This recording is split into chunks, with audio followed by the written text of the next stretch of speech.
Nickelodeon presents a THQ game made by Climax. Who the hell, right? I don't even know. But it's a SpongeBob game. SpongeBob SquarePants Super Sponge for the Game Boy Advance. Now this game, is not the best SpongeBob game out there. I mean, SpongeBob games are interesting because they're known for being like good, actually. Yeah, I know. But the interesting thing is, this game is like really basic and not very good, but at the same time, it's so like, I just love how well it's polished, I think. So anyway, let's go to Jelly Fields. Here we are in Bikini Bottom, and today we'll be following my favorite SquarePants Bikini Bottom. Today is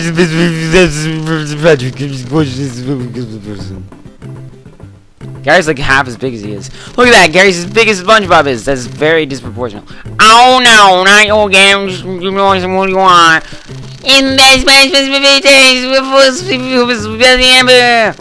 well, I'm busy right now. No waste trouble here. Grab some snack. Peanut butter Janice jelly. Oh my goodness! It's Sunday today, and old Krusty Krab. I'm busy here while I use his net for jellyfishing. Yeah, Squidward. Yeah, Squidward. Yeah, Squidward. Yeah, Squidward. Yeah, Squidward. So, basically, you just move around, jump. You can do this stupid ground pound thing. I don't even know what this does. Look at this. I don't even know what that does, but whatever. You can press the B button to kill things like this. But with the jellyfish net the Squidward just gave us, we can catch jellyfish like this. And then press the B button to use them as long-range projectiles that miss, apparently. But, like I said, it's not a good game, but I love how well it's polished, I think. And I think that's why I just, sometimes, when I'm bored, I just go back to this game. It's not, like, a really good game, but for some reason, I just always go back to it. I don't know why. So I figured I should share it with you, since not many people play it, for whatever reason. Probably because it's not a really good game, like I said. So, anyway, this is Jelly Fields, the first level. It's not too hard or anything. Yeah, my voice is dead. Probably because I just got back from an event of sorts, and I probably should not be recording right after it. Maybe not before the next episode, because I'm recording tons of episodes right now. I'm probably going to get a glass of water. Because drinking water before recording your voice, if you didn't know, is probably one of the best things you could do for your voice.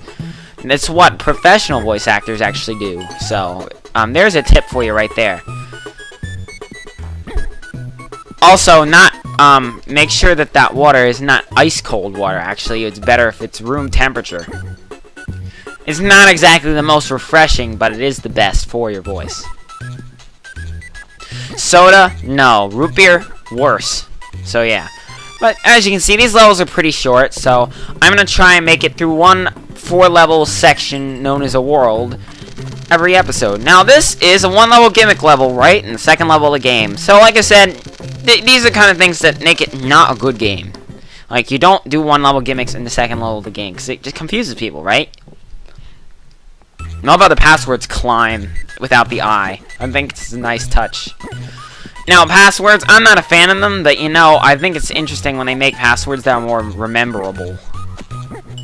So basically, since you're in the air, you need water, and you only have 20 seconds without water. So remember that. Remember to recharge water. Remember how to do that. Remember, make sure you do that when you do that.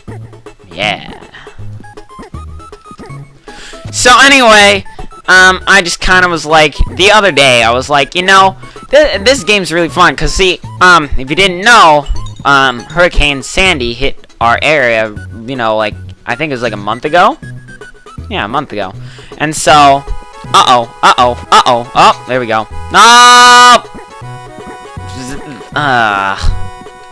See, this is why I like hover abilities. Because if you miss something by just a little bit, you just fall all the way to your doom. So if you're making climbing levels, you really need like a hover ability, really, because there's no like real control. There's no real feel from control. If you do something just minorly wrong, then you screw up. I'm so glad at least you can move around in the air like that. That's like so much better than like fixed jumping arcs at least. So that's something to its credit.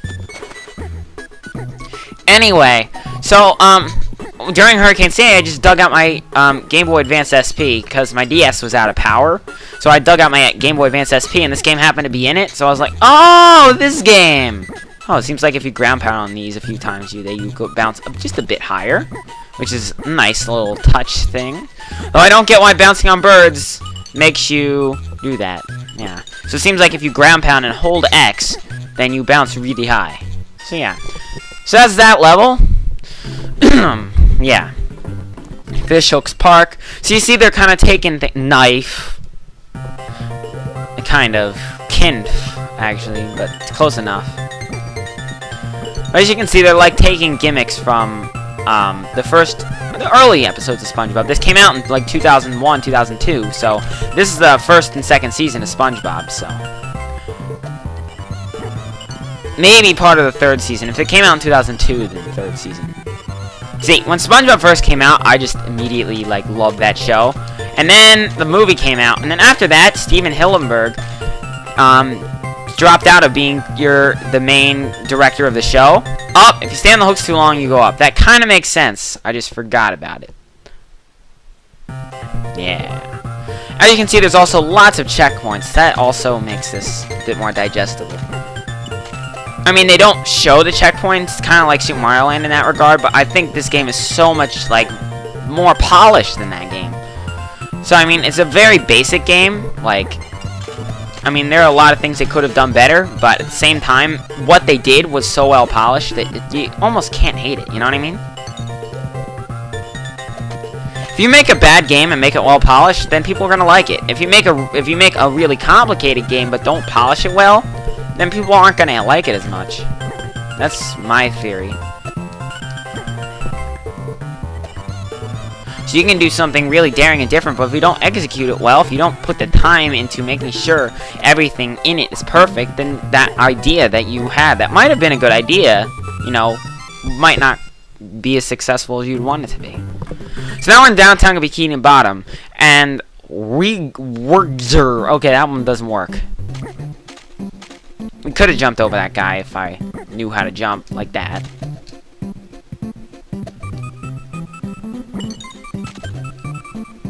Now, I must mention that the music in this game is actually really good at some points. Now, so far, the music I've heard is not my favorite, okay? Like, the one in level 3, the last level, was actually not too bad, but it's not the best music in the game. There are some better music, definitely some better music tracks out there. You need to use that guy in order to get past him. But, unfortunately, I'm not doing that very well.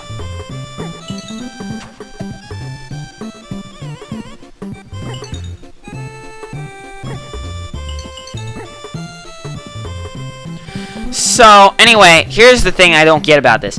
Didn't we go to the Shady Shoals rest home in order to, like, get our mission in the first place? So why aren't we going to get the kelp lettuce first, right from the Shady Shoals rest home? Why do we decide to just go to Jelly Fields and then go past the Shady Shoals rest home in order to go and get this kelp lettuce? It just makes no sense to me.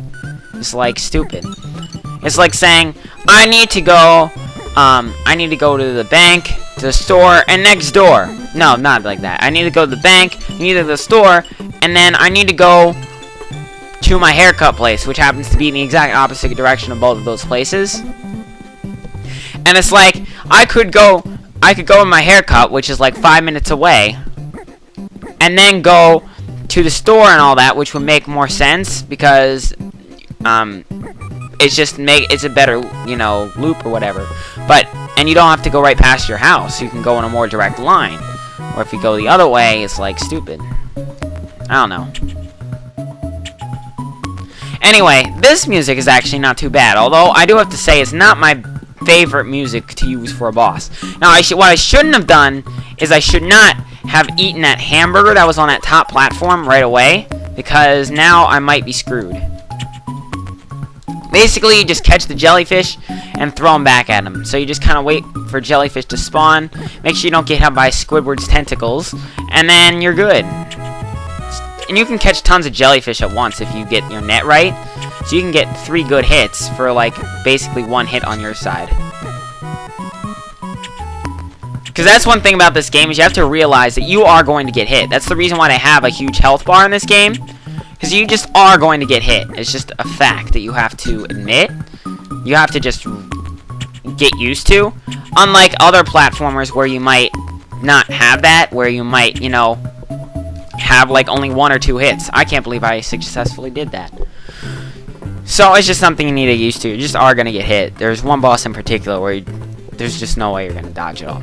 Anyway, that's it for this episode. I hope you enjoy this game. I'm just going to go right into the next episode here in a minute, but I'm just going to see you next time for World 2.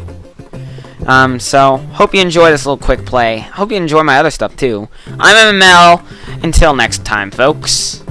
Do do do do do do do.